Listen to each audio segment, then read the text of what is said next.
ஃப்ரெண்ட்வுட்ஸ் மக்களுக்கு வணக்கம். இன்னைக்கு நம்மளோட நிகழ்ச்சியில யாரை பத்தி பேச போறோம் அப்படின்னா, ஒரு நிலாவை பத்தி தான் பேச போறோம் அப்படின்னு சொல்லலாம்.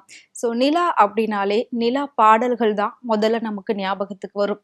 அப்படிப்பட்ட அழகான நிலா பாடல்களை நமக்கு ரொம்பவே அழகா பாடி கொடுத்தவர் தான் எஸ்பிபி அவர்கள். அவர் பிறந்த இந்த நாள்ல அவருடைய நினைவு அலைகளை பத்தின ஒரு சில விஷயங்களை தான் பார்க்க போறோம். வாங்க பார்க்கலாம்.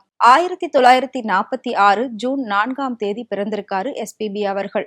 ஸோ அவர் பிறந்து எவ்வளவு பெரிய சாதனைகள் படைச்சிருக்காரு அப்படின்றது நம்ம எல்லாருக்குமே தெரியும். இன்னைக்கு வரைக்கும் நம்ம எல்லாருடைய மனசுலையும் நீங்காத இடம் பெற்ற ஒரே பாடகர் அப்படின்னா அது வந்து எஸ்பிபி அவர்கள் மட்டும்தான். அவருடைய குரலுக்கு இன்னைக்கு வரைக்கும் ரீப்ளேஸ்மெண்ட் இருக்கா அப்படின்னு கேட்டா கண்டிப்பா கிடையவே கிடையாது. 60களில் ஆரம்பிச்சு 70, 80, 90, 2000 தாண்டி பல பாடல்கள் அவர் பாடியிருக்காரு. ஸோ அவர் பாடின ஒவ்வொரு பாட்டுமே இன்னைக்கு வரைக்கும் பாத்தீங்கன்னா எல்லா இடத்துலயுமே ஒழிச்சுக்கிட்டு இருக்கு. யாராவது நைட் டிராவல் பண்ணும்போது சாங்ஸ் கேட்கணும் அப்படின்னா அவர் பாடின நிலா பாட்டை தான் கேட்பாங்க. முக்கியமா அவர் ரொம்பவே வந்து ஸ்பெஷல் அப்படின்னா நிலா பாட்டுல தான். நிலா அப்படிங்கிறது ரொம்பவே அழகான ஒண்ணுன்னு நமக்கு தெரியும். அப்படி இருக்கிற நிலாவை நம்மளோட மனதுக்கு நெருக்கமா நம்மளோட கண்களுக்கு குளிர்ச்சி அளிக்கிற விதமா பாடக்கூடியவர் தான் எஸ்பிபி அவர்கள். நிலா பாட்டுக்கு ரொம்பவே பேர் போனவர். அவருடைய முதல் பாட்டானது 1969 தான் பாட ஆரம்பிச்சிருக்காரு. அதுக்கப்புறமா ஒவ்வொரு படங்கள்லயும் அவருக்கு பெரிய அளவுல வாய்ப்புகள் கிடைச்சிருக்கு. கிட்டத்தட்ட பாத்தீங்கன்னா ஒரு 30 வருஷம் வந்து பயங்கர பீக்ல இருந்திருக்காரு. கொஞ்சம் நஞ்சம் கிடையாது, பயங்கரமான ஒரு பீக்ல இருந்திருக்காரு. கிட்டத்தட்ட இந்தியாவில இருக்கக்கூடிய 16 மொழிகள்லயும் பாடின ஒரே பாடகர் அப்படின்னா அது வந்து எஸ்பிபி அவர்கள் மட்டும்தான். 16 மொழிகள்ல 50,000க்கும் மேற்பட்ட பாடல்களை பாடியிருக்காரு. இந்தியாவில இருக்கக்கூடிய உயரிய விருதுகளையும் அவர் வந்து வாங்கியிருக்காரு. ஸோ அவரை பிடிக்காதவங்க யாருமே இல்லை. இன்னைக்கு சூப்பர் சிங்கர் அப்படின்னு சொல்லி நிறைய பேர் வந்து சிங்கிங்ல வந்துட்டே இருக்காங்க. அவங்க எல்லாத்துக்குமே இன்ஸ்பிரேஷனா இருக்கிறது பாத்தீங்கன்னா எஸ்பிபி அவர்கள் தான். நிலா பாட்டையும் தாண்டி தெய்வீகமான பாடல் எல்லாமே அவர் இன்னும் சூப்பரா பாடுவாரு. சோ அவரோட வாய்ஸ்ல வந்த ஒரு தெய்வீக பாடல் அப்படின்னா அந்த அருணாச்சலேஸ்வரர் பாடல் தான். சிவவும் நம சிவாய சிவ சிவ ஹரனே. சோ அந்த பாட்டை வந்து கேட்கும் போதே கண்கள்ல தண்ணி வரும். அந்த அளவுக்கு வந்து அந்த பாட்டு அவ்வளோ ஒரு சூப்பரா அப்படியே இதயத்துல இருந்து பாடியிருப்பாரு. அந்த மாதிரி ஒரு குரல் எல்லாம் மறுபடியும் நம்மளால கேட்க முடியுமா அப்படின்னு கேட்டா கண்டிப்பா கிடையவே கிடையாது. ஹர ஹர சிவனே அருணாச்சலனே அண்ணாமலையே போற்றி. அவர் மறைந்தாலும் அவருடைய குரலானது அவருடைய பாடல்களானது இன்னைக்கு வரைக்கும் நம்ம கிட்ட நம்மள சுத்தி ஒழிச்சுக்கிட்டே தான் இருக்கு. அது மட்டும் இல்லாம இசைக்கு பெயர் போனவர் இசைஞானி இளையராஜா. ரீசெண்டா அவரோட பர்த்டேவும் செலிப்ரேட் பண்ணியிருந்தாங்க. சோ இசைஞானி இளையராஜாவோட மியூசிக்ல தான் எஸ்பிபி அவர்கள் நிலா பாடல்களை ரொம்ப அதிகமா பாடியிருக்காரு.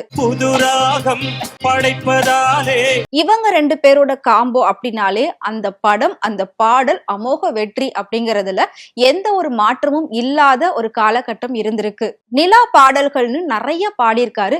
இருந்தாலும் இன்னைக்கு வரைக்கும் ரீல்ஸ்லயும் சரி யூடியூப் நம்மளோட பிளேலிஸ்ட்லயும் சரி அதிகமா இருக்கக்கூடிய பாடல்கள் நிலாவே வா அப்படிங்கிற அந்த ஒரு பாடல்.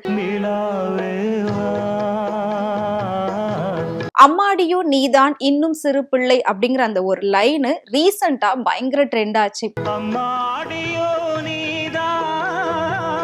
அடுத்ததா நிலவு தூங்கும் நேரம் அப்படிங்கிற ஒரு பாடல் நம்மளால மறக்கவே முடியாது. கண்டிப்பா நைட் டைம்ல மொட்டை மாடியில யார் யாரெல்லாம் தூங்க போறாங்களோ அவங்க எல்லாம் மொபைல்ல பக்கத்துல இந்த பாட்டை பிளே பண்ணிட்டு தான் கண்டிப்பா தூங்குவாங்க. அதே மாதிரி பாடு நிலாவே அப்படிங்கிற ஒரு பாடல், வா வெண்ணிலா அப்படிங்கிற ஒரு பாடல், வெள்ளி நிலவே அப்படிங்கிற ஒரு பாடல், வெள்ளி நிலவே வெள்ளி நிலவே. சோ நிலாவிலேயே பல வகையான பாடல்கள் இருக்கு. நிலா அப்படிங்கிற அந்த வார்த்தையில லா அந்த உச்சரிப்பை ரொம்ப அழகா தெளிவா அவர் வந்து உச்சரிப்பாரு. அதை கேட்கும் போதுதான் நம்ம வந்து நிலாவையே பாக்குற மாதிரி அது வந்து நம்ம கிட்ட இருக்கிற மாதிரியான ஒரு உணர்வு நமக்குள்ளவே வரும். தமிழுக்கு ழா எந்த அளவுக்கு முக்கியமோ எந்த அளவுக்கு அதை அழகா உச்சரிக்கணுமோ அதே மாதிரி நிலாவுல லா அப்படிங்கிற அந்த ஒரு எழுத்து உச்சரிப்பானது அவரோட பாடல் பாடும்போது ரொம்பவே அழகா வரும். மின்னும் சிலையே அன்னை போல் வரவா. அடுத்ததா சூப்பர் ஸ்டார் அண்ட் மீனா அவங்க நடிச்ச எஜமான் படத்துல நிலவே முகம் காட்டு அப்படிங்கிற ஒரு சோக பாடலையும் அவ்வளோ அழகா, அவ்வளோ ஒரு உன்னதமா, அவ்வளோ ஒரு உணர்வு பொங்க அதை பாடியிருப்பாரு. நிலவே முகம் காட்டு என்னை பொதுவா நடிகர்கள் முகத்துல தான் அந்த நடிப்புக்கான பாவனைகளை காட்டுவாங்க. ஆனா எஸ்பிபி அவர்கள் குரல்லையே அழுகிறதோ, சிரிக்கிறதோ, சோகமா இருக்கிறதோ, சந்தோஷமா இருக்கிறதோ, இது எல்லா வித்தியாசத்தையும் அழகா காட்டுவாரு. நான் முன்னாடியே சொன்ன மாதிரி அவர் இந்த உலகத்தை விட்டு மறைஞ்சிருந்தாலும் அவருடைய குரலும் அவர் பாடின பாடல்களும் இன்னைக்கும் நம்மள சுத்தி இருந்துகிட்டே தான் இருக்கும். அதாவது இது அவரே ஒரு பாட்டுல ஒரு லைன்ல சொல்லியிருப்பாரு, எந்த தேகம் மறைந்தாலும் இசையாய் மலர்வேன் அப்படின்னு சொல்லி. அந்த வரிகளுக்கு ஏத்த மாதிரி தான் இன்னைக்கு வரைக்கும் அவர் இசையாவே வாழ்ந்துகிட்டு இருக்காரு, மலர்ந்துகிட்டு இருக்காரு. 2019 ஆரம்பிச்சு 2021 வரைக்கும் கொரோனா காலகட்டம் இருந்தது. அப்படி ஒரு கஷ்டமான காலகட்டத்தை எந்த காலத்திலயும் நம்மளால மறக்கவே முடியாது. சோ அந்த கொரோனா காலகட்டத்துல தான் நாம பெரிய பெரிய இழப்புகள் எல்லாம் பார்த்திருப்போம். நம்ம வீட்டுல இருக்கக்கூடிய உறவினர்களா இருக்கட்டும், நம்மளோட தெரிஞ்சவங்க, ஃப்ரெண்ட்ஸ், இது எல்லாத்தையும் தாண்டி சினிமா இண்டஸ்ட்ரியில மிக பெரிய பெரிய ஆட்கள் எல்லாருமே அந்த டைமிங்ல இறந்து போனாங்க. சோ அதுல ஒருத்தர் தான் எஸ்பிபி அவர்களும். உடல்நலம் பாதிக்கப்பட்டு மருத்துவமனையில அனுமதிக்கப்பட்ட அந்த நிலையில தான் அவர் உயிரிழந்தாரு.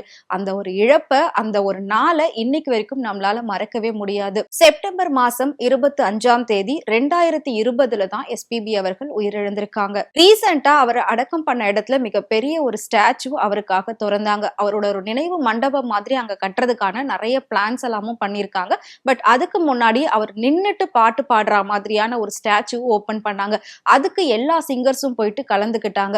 இப்ப கூட பாத்தீங்கன்னா ஸ்டேஜ்ல மனு அவர்களா இருக்கட்டும், சித்ராமாவா இருக்கட்டும், நிறைய சிங்கர்ஸ் அவரை பத்தி பேசும்போது கண்டிப்பா அழாம இருக்கவே மாட்டாங்க. அவ்வளோ பெரிய ஒரு லெஜெண்டரி சிங்கரை இன்னைக்கு நாம இழந்துட்டு நிக்கிறோம் அப்படின்னு தான் சொல்லுவாங்க. பட் நான் சொன்ன மாதிரி அவர் மறைஞ்சாலும் அவரோட குரல், பாடல் இது எப்பவுமே மறையாது. இன்னும் காலம் காலமாக கூட அது வாழும் அப்படின்றதுல எந்த ஒரு சந்தேகமும் கிடையாது. சோ எஸ்பிபி அவர்களுடைய பிறந்த இந்த நன்னாள்ல அவரை பத்தின ஒரு சில விஷயங்களை தான் இந்த வீடியோல நாம பார்த்தோம். உங்களுக்கு எஸ்பிபி அவர்களுடைய பாடல்ல எது ரொம்ப பிடிக்கும் அப்படின்றத மறக்காம கமெண்ட்ல சொல்லுங்க. இதே மாதிரி சினிமாவை பத்தியும் இன்ட்ரெஸ்டிங்கான டே பை டே அப்டேட்ஸ் பத்தியும் தெரிஞ்சுக்கணும் அப்படின்னு நினைச்சீங்கன்னா மறக்காம ஃப்ரெண்ட் ரூட் சேனலை ஃபாலோ பண்ணிக்கோங்க.